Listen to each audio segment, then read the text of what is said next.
За. Guys, дараагийн дасгал маань өмнөх оруулсан бичлэг маань camera те алхан таталт байсан бол одоогийн болохоор хоёр талгаад буюу гарны дотор талынхын хэсгийн таталтыг орох болно. За энэ дасгалыг хийхдээ бол ерөөсөө гарны байрлал нөгөө талаас шал ондоо эсрэгээрээ яг юм хараа. Яг юм жоохон дотгошоо тэгшгэн байдалтай. Хоп татлаа. Тохоо бас ямар ч хөдөлгөөн байхгүй дэшегээ хоп татлаа. Урдаа ингэж буулгаж татсан ч болно. Хайдас юм бол ингээ хоёр талтаа буулгаж агаад ингэж татсан ч болно. Нэг нэгээр нь хоп. Нэг хоп. Нэг хоп.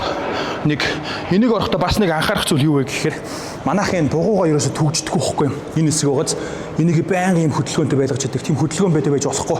Энэ ерөөсө байнгын түгжээтэй юм хатуу. За тэгээд дээш нь татлаа. Хоёр талгаа яг энэ дотор тал руу орж агаад яг ингэж бас барьж болохгүй. Яг юм тэгшгэн заяа хар та. Хоп. Тэнгүү шууруу биш. Аль бол хоёр тал руу ч илүү орно гэсэн үг. За тэгэхээр манайхаа сайн хараад авчих. За явлаа. Хоп. Нэг. Хоёр. Хоп. Гурав. За одоо нэг нэгээр нь явъя. Хоп. Нэг. Хоп. Нэг. Хоп. Нэг. Яг ийм байдлаар ишүү. За яв guys. Ингээ хоёр талгаад байлаа. Зөвхөн штанг гантилтай хийсэн дасгал шүү. Дараа нь штанг янз бүрийн зараа явчихсан. За. Бэк байлаа.